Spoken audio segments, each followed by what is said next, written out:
t'es OK. Bonjour à tous, ici Piero San Giorgio.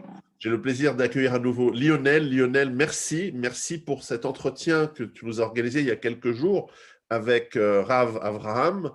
Je crois que tu avais un commentaire et un petit retour à nous faire. Ah, c'est moi qui te remercie déjà. Voilà, donc c'est une vidéo qu'on a fait tous les trois et auquel je tenais beaucoup il y a exactement une semaine. Et tu as eu des retours et il y en a un qui nous a particulièrement touchés. Donc je l'ai reçu Motzei Shabbat, à l'après-Shabbat, et je l'ai lu à ma famille, quoi, donc il m'a vraiment touché. Donc je vous le lis ici tel quel, sans commentaire. Donc un retour que je partage avec toi. Donc c'est un message qui t'est adressé. Excusez-moi si je ne vous regarde pas, je lis. Bonsoir Pierrot. J'ai passé un très bon moment avec le Rav. Donc on parle juste de Rav Avram, mais il y aura le lien dans la vidéo après. J'ai passé un très bon moment avec le Rav, au point que je suis allé prolonger la curiosité en allant visiter sa page YouTube. C'est un peu complexe, car je ne viens pas de cette culture. Je n'ai pas les codes et les repères linguistiques. Malgré tout, il se dégage une grande bonté et beaucoup de sagesse de cet homme. Le joyau se cache à la fin de ses vidéos, quand il partage les moments de joie et de partage avec sa communauté. L'une d'elles m'a beaucoup ému. Un père et son fils chantent, le père accompagne à la guitare. Dans une autre, c'est carrément une cinquantaine de personnes qui chantent et dansent ensemble. Les gens se touchent, se prêtent dans les bras. Il y a manifestement une grande solidarité, une grande joie d'être ensemble. Alors oui, il y a des accoutrements qui nous paraissent étranges. Nous qui sommes habillés comme des Américains, qui arborons des tatouages, des piercings, des cheveux teints. Les femmes portent Il revient sur ce qu'il a vu dans les vidéos. Les femmes portent des perruques. Une femme mariée doit avoir la tête couverte. C'est pour ça, dans le judaïsme. On parle du budget mèche. Alors, il revient sur la société occidentale. On parle du budget, où elle revient, je ne sais pas. On parle du budget mèche chez certaines ou des tresses africaines en plastique. Question, on parle du passé sexuel de certains ou certaines. Teshuva, si je comprends bien, ça veut dire retour sur soi. Oui, vous avez bien compris, monsieur ou madame, je ne sais pas. Car le merdier qui nous sert de société commence bien là, non? Qui sommes-nous pour juger l'autre? Et sommes-nous bien certains que nous ferions mieux que Macron, Merkel ou Bourla si nous étions à leur poste? Serions-nous ces parangons de vertu, ces êtres si sûrs d'eux qu'ils se savent ou se croient à l'abri de la tentation, de l'ubris? L'ubris, c'est un mot grec qui signifie orgueil. Je ne sais pas si on dit hubris ou ubris. Ou de l'erreur. Donc, serions-nous à l'abri de la tentation, de l'ubris ou de l'erreur? Le Rav a des idées simples, bisounours? Au contraire, il ramène à la conscience de chacun, au libre arbitre, ce dont on parle dans plusieurs de tes vidéos, à la nécessité d'effectuer le travail sur soi nécessaire pour accomplir sa destinée et offrir ses mérites aux autres. Il parle vrai.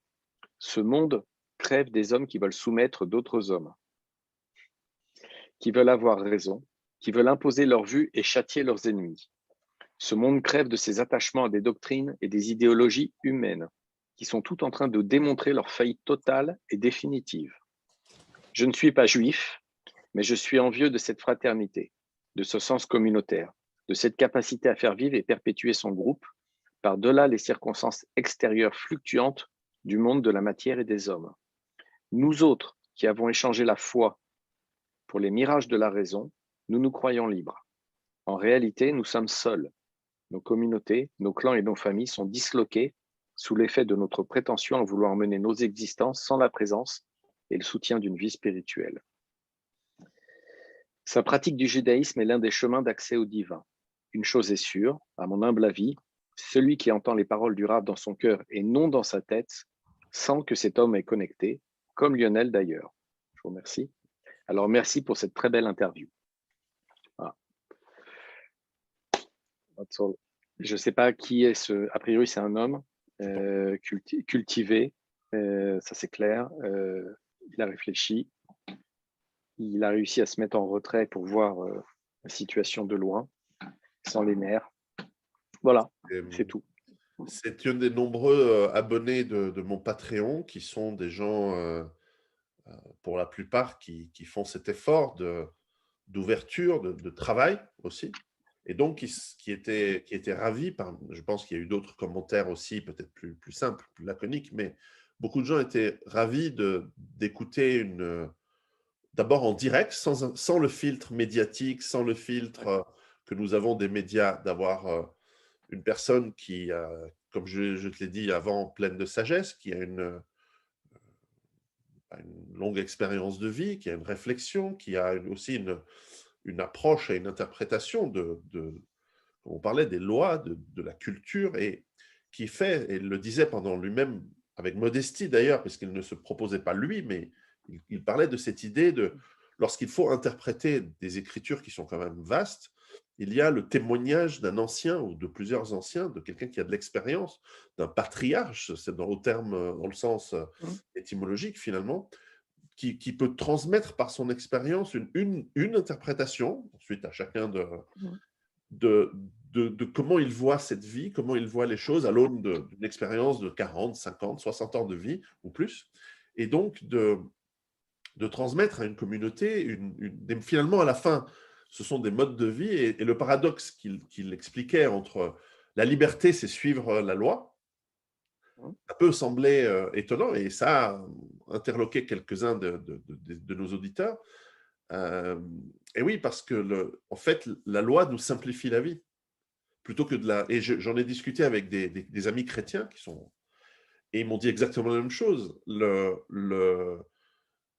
Réinventer les lois par soi-même, on peut le faire. C'est ce que je fais personnellement, parce que moi, j'ai une approche qui part de la raison, mais avec une sensibilité spirituelle peut-être. Peut-être que moi aussi, j'ai une forme de connexion, et j'en arrive à retrouver des lois par moi-même. Mais quel travail, c'est 40 ans, 50 ans de vie. Alors que dans certaines communautés, il y a effectivement, comme on dit en anglais, un leap of faith, il y a un élément de croyance, il en parlait lui-même, on n'est plus on n'est pas dans la méthode scientifique, on est dans la croyance. Eh bien, ça fait gagner du temps, puisque ces lois, elles sont éprouvées depuis 3000 ans, dans le cas du judaïsme, dans le cas de l'hébraïsme. C'est pas rien, 3000 ans dans l'histoire humaine.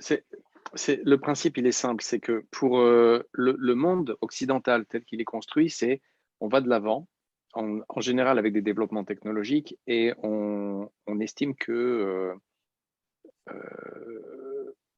ce qui est passé, c'est les gens étaient moins intelligents, les gens étaient. C'est pas vrai.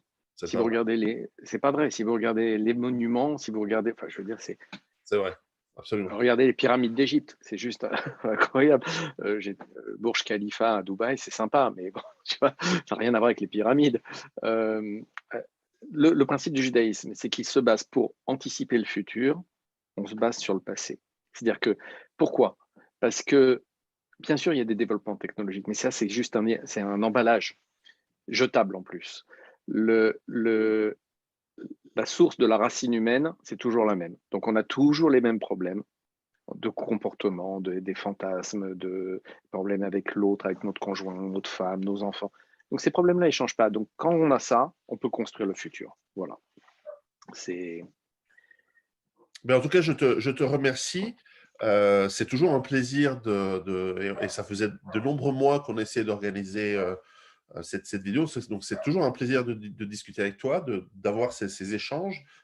Je crois qu'en plus, ces échanges sont de plus en plus nécessaires dans un monde où on sent les tensions entre les gens qui croisent de plus en plus, entre qui a une croyance, qui en a une autre, qui pense que l'autre nous escroque ou inversement, qui utilise, et je parle dans tous les sens, hein, des éléments historiques du passé pour attaquer les autres et ainsi de suite, et dans toutes les communautés, dans tous les pays du monde, et on voit en ce moment en Ukraine les tensions, etc.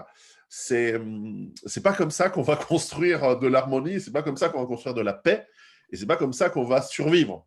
Et les gens me disent, mais pourquoi tu parles à des religieux, tu parles de survie dans ta chaîne? Et justement, la survie, elle passe par ce dialogue, elle passe par cette paix, même si c'est une goutte d'eau dans l'océan. Elle passe par la connexion, c'est tout. Le mot, c'est vraiment connexion. Tout à l'heure, tu as dit, tu as parlé de toi, mais tous les êtres humains sont connectés.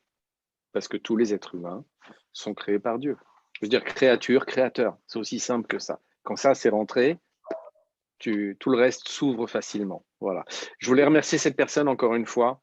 Et je la verrai certainement jamais. Je ne sais pas qui c'est, mais extraordinaire, quoi. Merci pour ce témoignage. Et moi, ce que je propose, c'est que vidéo courte, donc, et on mettra le lien de la vidéo du Rav, enfin de votre entretien en lien dans cette vidéo, quoi. Voilà. Ça marche. À très bientôt, Lionel. Merci beaucoup. Bonne journée. Bonne journée.